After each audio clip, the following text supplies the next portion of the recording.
नमस्कार दोस्तों, मेरा नाम कुमार अमित और बाय प्रोफेशन मैं एक अधिवक्ता हूँ माननीय उच्च न्यायालय पटना में। तो आज इस जिंदगी बाइट्स पे आपके साथ अपने ज़िंदगी के कुछ वैसे क्षण वैसे पल को आपके साथ शेयर करने आया हूँ, जिसमें से कुछ पलों को निकाल कर आप अपने आप को मोटिवेट कर सके। तो आज मैं बात करूँगा अपने पूरे उस सफ़र का जो जन्मोपरांत मैंने अभी तक तय किया है इस ज़िंदगी में, कैरियर का, एजुकेशन का, लाइफ के बारे में, ये सारी बातें हम करेंगे। तो मेरा जन्म हुआ मोतिहारी, जो गांधी जी की कर्म भूमि है, चंपारण, जहाँ से उन्हें रिकॉग्निशन मिला वर्ल्ड वाइड महात्मा गांधी को। तो मेरा जन्म मोतिहारी में हुआ है, मेरी प्रारंभिक शिक्षा भी मोतिहारी में हुई है, जिला स्कूल मोतिहारी से। तत्पश्चात मैंने ग्रेजुएशन दिल्ली यूनिवर्सिटी से किया है और उसके बाद मैंने अपनी लॉ की भी डिग्री दिल्ली यूनिवर्सिटी से प्राप्त की है। और जैसा कि हम बिहारियों में एक चलन है कि आप गवर्नमेंट जॉब के लिए ही बेसिकली डीयू वगैरह के जाते हैं, और डीयू में हिस्ट्री ऑनर्स में ग्रेजुएशन किया मैंने फिर हंसराज कॉलेज से। और उसके बाद मैं भी उस भीड़ और दौड़ में शामिल था यूपीएससी बीपीएससी का। और 2007 में बीपीएससी में मैं अपीयर हुआ, 46 बीपीएससी में पहली बार एलिजिबल हुआ था और पहली बार भी मेरा फाइनल सिलेक्शन हुआ 2007 में। 14 साल तक मैं गवर्नमेंट ऑफ बिहार में सेवारत था, prohibition excise and registration department में as superintendent of prohibition, and lastly I was in the charge of general manager Bihar state beverages corporation limited. तो प्रोहिबिशन में मैं वहाँ बेसिकली लीगल कैपेसिटी में काम देख रहा था। 14 साल की सेवा के बाद मैंने वहाँ से रिज़ाइन किया और वापस अपने पहले प्यार, माई फर्स्ट लव यानी लीगल प्रोफेशन की तरफ वापस आया। और मैं आज के डेट में माननीय उच्च न्यायालय पटना में एज एन एडवोकेट काम कर रहा हूँ। लेकिन लाइफ में क्या है ना, लाइफ मेरे हिसाब से डिज़ायर है। क्या आप डिज़ायर करते हैं, क्या आप बिलीव करते हैं, और एक्चुअल आपका लाइफ क्या होता है। तो आप अगर इसको ऐसे समझे तो मुझे आज बोलने में यह बिल्कुल तकलीफ़ नहीं है। मैंने पहले ही बोला कि एक दौड़ था, उस दौड़ में मैं भी शामिल था। तभी हमारे ज़माने में we are from the old school, अगर कह ले तो इतने सारे ऑप्शंस नहीं हुआ करते थे। Career options after 12th was either medical और द इंजीनियरिंग, और अगर ये नहीं है तो फिर बैंकिंग में जाओ, और अगर वो भी नहीं है तो यूपीएससी बीपीएससी वगैरह इसके लिए प्रिपरेशन करो। लेकिन शायद मुझे लगता था, या अभी भी लगता है, या उस टाइम में भी लगता था कि that was not my first love. दुनिया दौड़ रही थी बीपीएससी यूपीएससी के लिए, मैं भी दौड़ पड़ा, and fortunately I got selected in my first attempt only. 46 BPSC, 103 vacancy थी टोटल। आज के दौर में मेरे ख्याल से 500, 700, 1000 वैकेंसीज आती है। तो I got selected, I was lucky enough. एक लक भी आपका रोल प्ले करता है, आपकी मेहनत भी रंग लाती है। लेकिन वो सिलेक्शन होने के बाद that was not my destiny. मैंने लॉ किया था, लॉ के प्रति मेरा रुझान शुरू से था, क्योंकि जब मैंने history as a history student graduation में मेरी ये समझ में आया कि जितने भी स्टेट्समैन्स हुए हैं वर्ल्ड में, वो सब लॉ बैकग्राउंड के रहे हैं, लॉयर रहे हैं। आप इंडिया में उठा के देख लीजिए, महात्मा गांधी, पंडित जवाहरलाल नेहरू, इन जिनका भी नाम लेंगे आप, लिंकन वगैरह इंटरनेशनल फोरम पे, they all were lawyers basically. तो एक बात हमेशा दिमाग में रहती थी कि आखिर लॉ में ऐसा क्या है, ऐसा क्या करिश्मा है कि ये क्रांति ला देती है, दुनिया का, देश का दिशा दशा सब बदल देता है। तो इस चीज़ को जानने के लिए लॉ को पढ़ना ज़रूरी था। कायदे से मैंने फिर दिल्ली यूनिवर्सिटी से ही 3 साल में लॉ किया, और लॉ करने के बाद समझ में आया कि एक्चुअली क्या है। कॉन्स्टिट्यूशन जब आप पढ़ते हैं और क्रिमिनल लॉ पढ़ते हैं, डिफरेंट काइंड ऑफ लॉ, आप जब पढ़ते हैं तो आप बहुत सारी चीज़ों को समझते हैं और फिर आपका विजन चेंज होता है और आपका विजन रादर ब्रॉड होता है, मेरा ये मानना है। तो वो हमेशा से मेरा फर्स्ट लव रहा।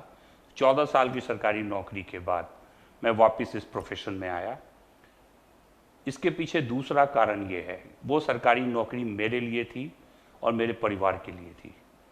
इससे ज़्यादा जनरल जो गरीब लोग हैं या शोषित लोग हैं, जिनको ज़रूरत है पैसे के अभाव में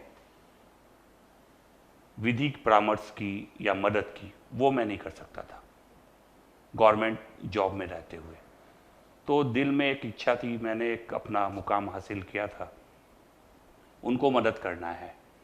और एक बहुत बड़ा रीज़न है, हमारे मोतिहारी शहर में एक मोती झील है शहर के बीचों बीच, अगर आप मोतिहारी जाएंगे तो आपको दिखेगा। वो उसकी स्थिति बहुत ही दिन पर दिन खराब होती जा रही थी। मैं एक गैजेटेड ऑफिसर रहते हुए भी बहुत कुछ उसके लिए नहीं कर पा रहा था। तो मैंने पहला काम यही किया रेजिग्नेशन के बाद कि मोती झील के उत्थान और पुनरुद्धार के लिए मैंने पहला अपना पब्लिक इंटरेस्ट लिटिगेशन माननीय उच्च न्यायालय में दाखिल किया अपने नाम से, और उसमें माननीय उच्च न्यायालय द्वारा आदेश भी पारित हुआ है, अब उस पर काम हो रहा है। तो एक आप सेंस ऑफ अचीवमेंट लेते हैं जीवन में कि आपके कुछ करने से समाज में क्या बदलाव आया, ये बड़ा मैटर करता है।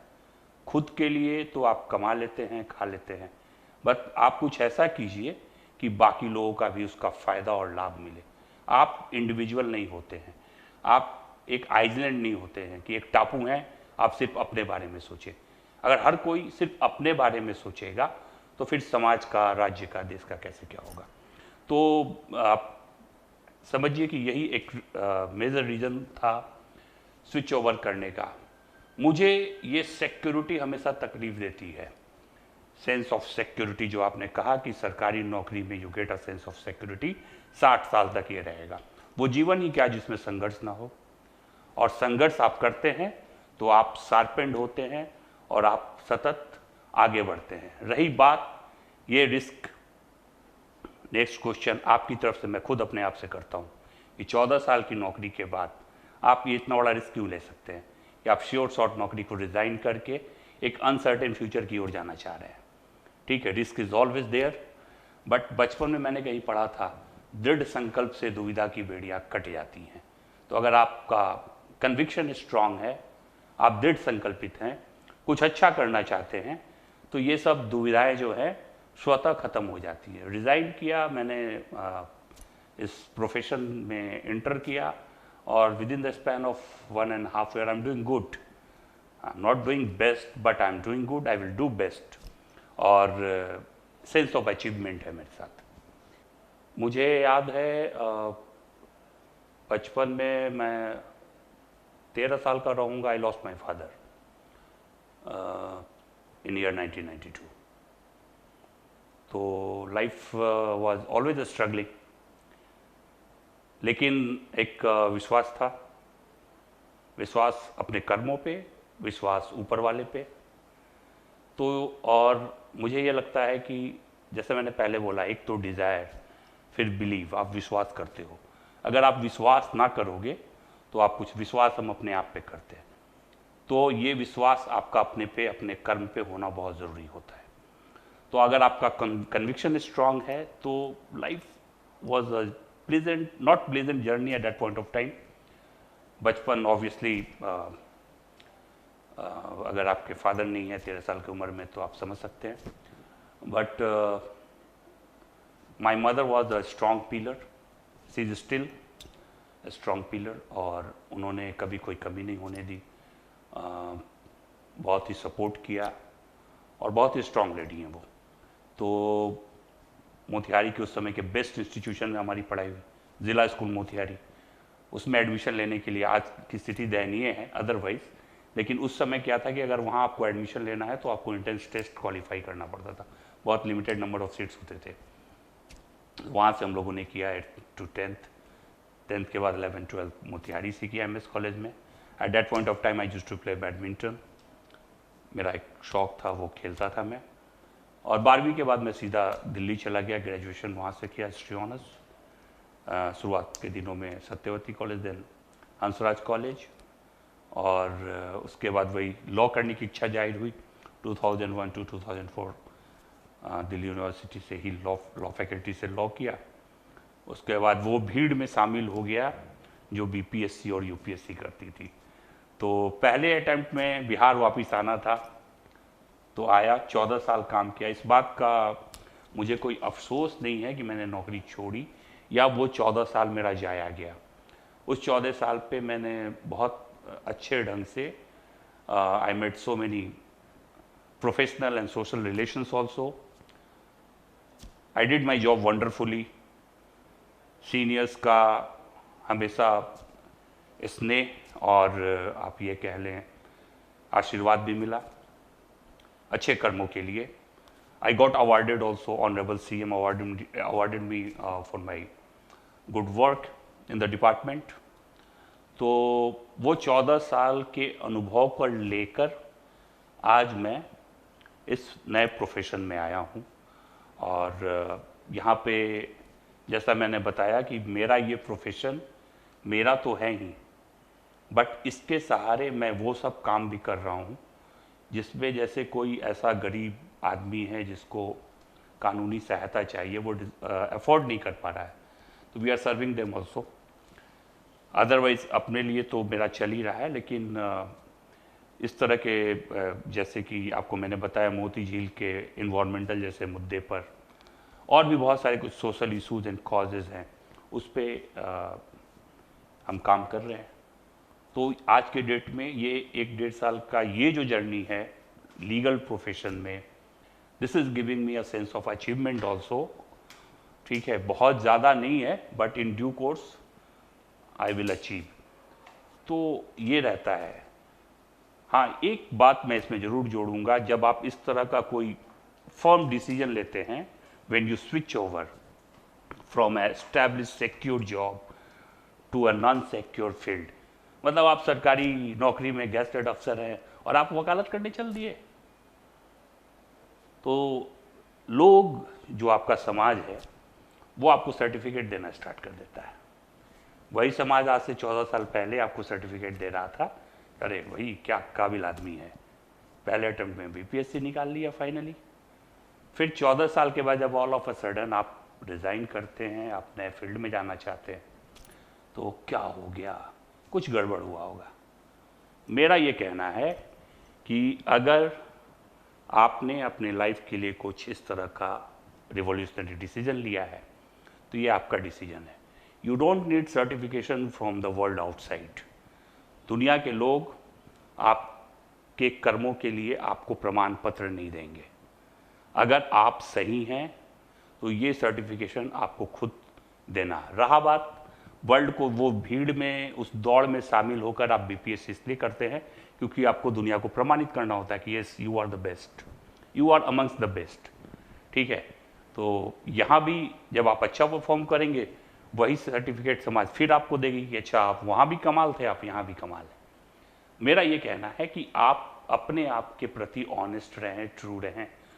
और सबसे इम्पॉर्टेंट बात, जो लोग भी कॉम्पिटिटिव एग्जाम्स के लिए या जिस भी फील्ड में काम कर रहे हैं, प्रिपरेशन कर रहे हैं, चाहे उनका जो भी फील्ड हो, प्रोफेशनल्स हों, सिंगर्स हों, आर्टिस्ट हों, जो कोई भी हो, मेरा ये कहना है don't take the shortcut. Success का कोई शॉर्टकट नहीं होता है, वो आपका डिटर्मिनेशन मांगता है, वो आपका हार्ड वर्क मांगता है, वो आपका एफर्ट मांगता है, वो आपका स्ट्रॉन्ग कन्विक्शन मांगता है। आप जितनी मेहनत करेंगे, आप मेरी बात पर यकीन रखिए, ऊपर वाला जो हम लोग बोलते हैं, जो जिसको आप लक कहते हैं, वो देखता रहता है, you will get in your return. अगर उसमें आपको नहीं मिल रहा है, इसका मतलब ये है यू आर कॉम्प्रोमाइजिंग समवेयर। आप खुद में झांकिए, खुद में देखिए कहाँ कमी है, उसको पूरा करेंगे। मेरा ये कहना है सर्टिफिकेट आप खुद को दीजिए, खुद से। फेसबुक का सर्टिफिकेट और सोशल मीडिया, इंस्टा का सर्टिफिकेट कुछ नहीं होता है। सर्टिफिकेशन आपका इनर सेल्फ देगा कि आप जो कर रहे हैं वो पूरा 100% है कि नहीं। अगर आप मैराथन दौड़ते हैं तो टाइमिंग तो आपको ही जीतना है ना, आपको खुद ही, आप अगर 2.5 घंटा में कर रहे हैं तो उसको और आप ही बीट करेंगे। 2.5 घंटा से 2 घंटा 20 मिनट, 2 घंटा 10 मिनट, उसमें आपको ज़्यादा मेहनत करना पड़ेगा। तो it's all depends upon your मेहनत। आप अच्छे से स्ट्रगल करें, डिटर्मिनेशन के साथ करें, मोटिवेशन के साथ करें। दुनिया का सर्टिफिकेशन आपको नहीं चाहिए, वही दुनिया पलट कर आपको सर्टिफिकेट देगी, yes you are the best. मेरी wife she was also banker, banking sector में थी मैडम। तो वो तो 2013-14 में सी रिजाइंड। ऐसा है कि आपको लगता है कि आप बाहर पैसे कमा रहे हैं, उसी से घर चल रहा है, आप केवल पैसे ला रहे हैं, बाकी घर को चलाना, पूरे सिस्टम को, आपके बच्चों को पढ़ाना लिखाना, खाना पीना, हाउस होल्ड मैनेजमेंट जिसको हम कहते हैं, ये अपने आप में एक बहुत बड़ा प्रोफेशन है, बहुत बड़ा काम है। जिनको नहीं दिखता है उनको नहीं दिखता, बट वो समझेंगे। आप एक दिन घर पे रह के देख लें खुद से करके, फिर आपको समझ में आ जाएगा। Managing the house hold is a big work. तो वो हमारे बीच एक म्यूचुअल अंडरस्टैंडिंग थी कि अगर दोनों बाहर काम करेंगे तो घर का ठीक से मैनेजमेंट नहीं हो पाएगा। Therefore she took the decision कि वो रिज़ाइन करेंगी। वो रिज़ाइन की। I was working. रही बात मेरी रेजिग्नेशन की, तो जब मैंने ये डिसीजन लिया कि I have to resign and I have to move to my other field and try my luck over there, तो ऑब्वियसली ये बातें आपस में डिस्कस करके और उनके कंसेंट के बाद ही मैंने रिज़ाइन किया। और फिर actually she was more interested into it. उनको मेरे ऊपर ज़्यादा कॉन्फिडेंस था। उन्होंने मुझे एक्चुअली प्रेरित भी किया कि आप अगर ऐसा कुछ सोच रहे हैं तो you should go for it. तो वो बिल्डे मिलता है आपको, ठीक है। My mother support is also there. ऐसा नहीं है कि मैंने अपने घर वालों के ख्वाहिशों को, उनके सपोर्ट का वो दरकिनार कर और रिज़ाइन कर दिया। कुछ लोग नाखुश हुए घर में, वो अलग बात है, बट मेरी मदर और मेरी वाइफ, रेजिग्नेशन लेटर सबमिट करने के पहले मैंने इन दोनों लोगों से कंसेंट लिया था, और वो ज़बरदस्ती का लिया हुआ कंसेंट नहीं था। मैंने बताया कि मैं इन कारणों से अब ये छोड़ रहा हूँ and I have to try my luck somewhere else. लोग बोले अगर नहीं पसंद है छोड़ दो, तो आई रिजाइंड। तो I am lucky enough for that. मतलब आई थैंक देम कि I am lucky enough, I thank the God कि मुझे इस तरीके का परिवार भी मिला हुआ है। So I can always take the risk, कुछ नया करने का, कुछ कर गुजरने का। पहले तो आप खुद को पूछिए कि आप लाइफ से क्या चाहते हैं, and it's never been late. Like मेरे केस में मैंने बोला, मैं भागते हुए उस दौड़ में शामिल हुआ जिधर सब लोग भाग रहे थे, यूपीएससी बीपीएससी। लेकिन या तो मैं एक पत्रकार होता, उधर भी मेरा इंटरेस्ट था, बट कुछ हो नहीं पाया उस डायरेक्शन में। लॉ मैंने पढ़ा 3 साल। अगर पत्रकारिता के लिए, जैसे Indian institute of mass communication के लिए मैं जाता उधर, आई qualified that entrance exam of IMC, लेकिन इंटरव्यू नहीं दिया गया क्योंकि मनाही हो गई कि नहीं जाना है, झोला लगा के पत्रकार बनोगे। लेकिन वो एक्चुअली शायद उधर जाता तो आज 14 साल के बाद कहीं और रहता। फिर मैंने लॉ में इंटरेस्ट था, लॉ किया, और लॉ में भी मनाही थी, उधर नहीं जाना है। लेकिन फाइनली आपका जो अंदर से जो रहता है ना डिमांड, जो desire, that always brings you there. मैंने सरकारी नौकरी में भी लीगल सेक्शन ही ज़्यादा देखा, मतलब हेडक्वार्टर में बैठ के, तो लॉ का काम मैं वहाँ भी कर रहा था, तो उसको करने में मुझे इंजॉयमेंट आता था। तो मुझे ये कहना है कि जिस काम को आप प्यार करते हैं, जिस काम को आप पसंद करते हैं, वहाँ आप डेफिनेटली अपना 100% देते हैं। बाकी जगह मजबूरी में आप दे सकते हैं। तो मैं ये भी मैसेज नहीं दे रहा हूँ कि आप लोग सब जो काम कर रहे हैं वो छोड़ दें और दूसरी जगह चले जाएं, ऐसा नहीं। आप जहाँ भी काम करें 100% डेडिकेशन एंड डिवोशन के साथ काम करें। इसका कोई शॉर्टकट नहीं है। That will pay you up. मैं ये बात आज स्ट्रॉन्ग कन्विक्शन के साथ कह रहा हूँ। 14 साल मैंने जो सरकारी नौकरी की, अच्छे तरीके से काम किया, वो आज मुझे पे कर रहा है। आज मुझे पे कर रहा है। मैंने वहाँ जो एक्सपीरियंस गेन किया, मैंने वहाँ जो पब्लिक रिलेशंस बनाए, आज वो क्लाइंट के रूप में, आज केसेस में उन एक्सपीरियंसेस का मुझे फ़ायदा हो रहा है। तो आप कहीं भी जब आप 100% ईमानदारी के साथ काम करते हैं, चाहे वो जो भी आपका फील्ड है, वो आपको पे करेगा। आज नहीं करेगा, कल करेगा, परसों करेगा, बट दैट विल डेफिनेटली पे यू अप। तो मेरा ये कहना है कि अपने साथ धोखाधड़ी मत कीजिए। मैं ये नहीं कह रहा हूँ, मैं बार बार ये कह रहा हूँ कि सर्टिफिकेट दुनिया नहीं देगी, सर्टिफिकेट आपको खुद देना है, खुद से खुद को देना है कि आप जो कर रहे हैं वो बेहतर कर रहे हैं या नहीं कर रहे हैं। तो आप अपने आप से झूठ बोलना बंद कर दें, ये आप करें। दूसरा ये है स्ट्रगल करें। स्ट्रगल आपको सार, वो कहावत है ना, रसरी आवत जाते सिल पे पड़त निशान है, तो वो रसरी आवत जाते सिल पे पड़त निशान है, वो बिना संघर्ष का नहीं होगा। शॉर्टकट किसी भी चीज़ का नहीं होता है, always take the long cut. अगर आपकी उछाल जो है सीधा वर्टिकल है तो आप सीधा ऊंचाई पे जाएंगे और वहाँ से सीधा नीचे गिरेंगे फिर उठ नहीं पाएंगे।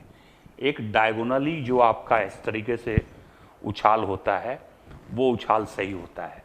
तो आप बेसिक्स के साथ स्टार्ट करें, जीवन में मेहनत करें, कंपैशनेट रहें, दूसरे को नीचा ना दिखाएं, सबके साथ समभाव रखें। रिलीजन, धर्म, जाति विशेष वगैरह वगैरह भेदभाव से ऊपर उठे।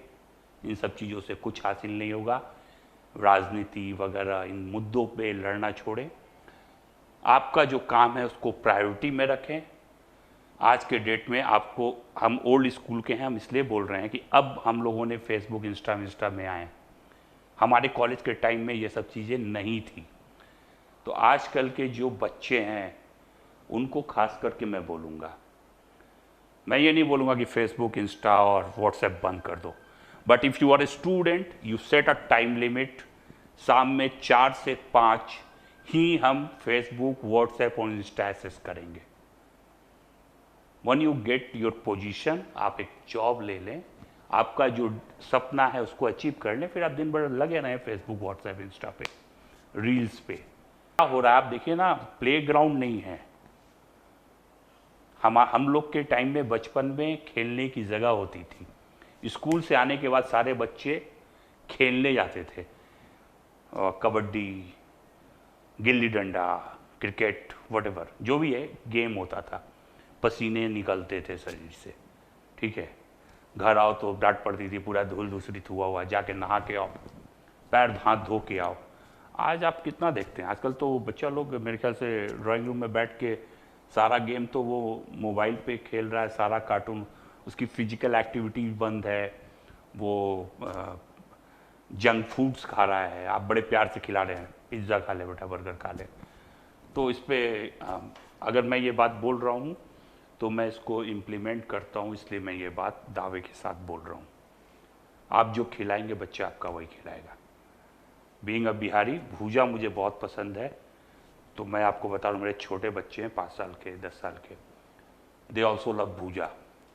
रात को 1 बजे भी कभी गलती से जग गए, उनको चूड़ा खिला दीजिए, दे विल लव इट। ऐसा नहीं है कि उनको पिज़्ज़ा बर्गर पसंद नहीं है, लेकिन आप उनकी फूड हैबिट उस तरीके से डेवलप करें। खिलाता हूँ मैं pizza burger once in a month, महीने में कभी 1 बार। They don't run after cold drinks, नहीं जाते वो। कभी कभार नूडल्स बना के खा लेते हैं, ठीक है। तो ये आपको डेवलप करना है, आप क्या खा रहे हैं, आप क्या पी रहे हैं। फैशन हो गया है, get out of this fashion man. आपका चावल दाल भूजा is your, sattu, litti, being a Bihari ये आपका फूड है, तो आप इसको अप्रिशिएट कीजिए, ठीक है। बर्गर, पिज्ज़ा मैं नहीं मना करता, आप मत खिलाइए, once in a blue moon आप खिला सकते हैं, but don't make it regular. Smart और एडवांस बनने के चक्कर में this is being served style में, ये रोकना है। तो ये you have to take the decision. मैदा का बना हुआ स्टफ़, जंक स्टफ़ आप डाल रहे हैं अपने बच्चों को, देखिए ओबेसिटी का बहुत सारा कारण है। बच्चे, आज के बच्चे अजीब टाइप से मोटे हो रहे हैं, ओबीज हो रहे हैं, ठीक है, हम लोग भी हो रहे हैं। But you have to take the call being a guardian. ये आपको देखना है आप क्या आदत डाल रहे हैं अपने बच्चों में, आपको तो ध्यान देना पड़ेगा बॉस। नहीं तो जो टाइम आ रहा है ना, जिस तरीके से सब चीज़ वर्चुअल हो रहा है, this will smash everything, your culture, your life, emotion. बच्चे को कंपैशनेट बनाना ये आपकी जिम्मेवारी है, हर एक गार्जियन की जिम्मेवारी है। करुणा का भाव भरना उसके अंदर, उसको बताना कि कैसे एक आदमी दूसरे आदमी से प्रेम करे, प्रेम से रहे, जाति धर्म इन सब चीज़ों को, गरीबी अमीरी सबको साइड करके, ये कंपैशन की भावना जो है आपके एक्शन में उसको दिखना चाहिए कि कोई, आप अपने ड्राइवर को कैसे ट्रीट करते हैं, आप अपने घर पे जो मेड काम करने वाली है उसको कैसे ट्रीट करते हैं। अगर आप उसके साथ बदतमीजी से पेश आते हैं, ह्यूमन वैल्यूज़ को साइड करके पेश आते हैं, तो वो बच्चा आपका देख रहा है, कल को आप उसको भी वैसे ही बनाएंगे। This is all, thank you.